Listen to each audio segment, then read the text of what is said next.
আমি সবগুলোকে বেলে নিয়েছি। সবগুলোকে এখন বেলে নেওয়ার পর এখন আমি একটা ব্রেড নিয়ে নিলাম এবং চারপাশে পানি দিয়ে নিলাম। এখন আগে থেকে তৈরি করে রাখা সেই রোলের পুরটা ব্রেডের ওপর দিয়ে লম্বা আকৃতির করে তারপর এর তিনও সাইডে আমি এভাবে চেপে চেপে মুখটা বন্ধ করে দেব। ব্যাস, তাহলেই হয়ে যাবে আজকের এই মজাদার রোল। এভাবে আমি সবগুলোকে একই নিয়মে করে নিয়েছি। সবগুলোকে এভাবে আমি করে নিয়েছি। এখন আমি এই ব্রেড ক্রাম্বগুলো দিয়ে এটাকে কোট করে নেব। এর আগে আমি একটা বাটিতে সামান্য একটা ডিম নিয়ে সুন্দরভাবে আমি ডিমটাকে ফাটিয়ে নেব। সুন্দরভাবে আমি ডিমটাকে ফাটিয়ে নিয়েছি।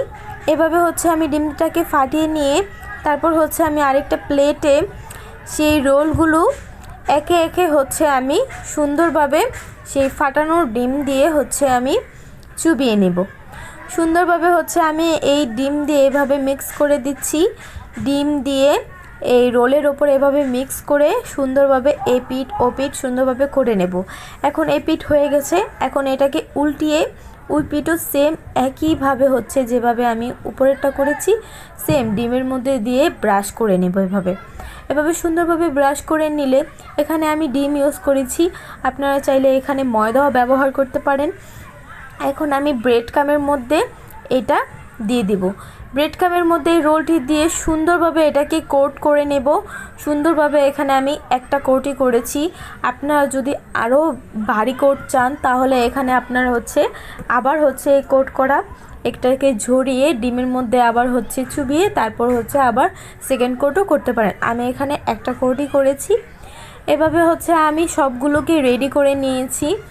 সবগুলোকে রেডি করে নেওয়া হয়ে গিয়েছে। এখন আমি প্যানে গরম বসিয়ে দিয়েছি একটা প্যানের মধ্যে আমি দিয়ে দিয়েছিলাম তেল গরম হয়ে আসছে। এখন আমি দিয়ে দিচ্ছি একে একে সবগুলো কোট করে রাখা সেই রোলগুলো।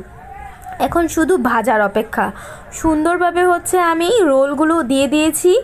সুন্দর করে এখন এগুলো ভাজা হয়ে যাবে। এই যে দেখো, আমি তোমাদের সবাইকে সুন্দরভাবে দেখাচ্ছি কিভাবে আমি রোলটাকে ভাজছি।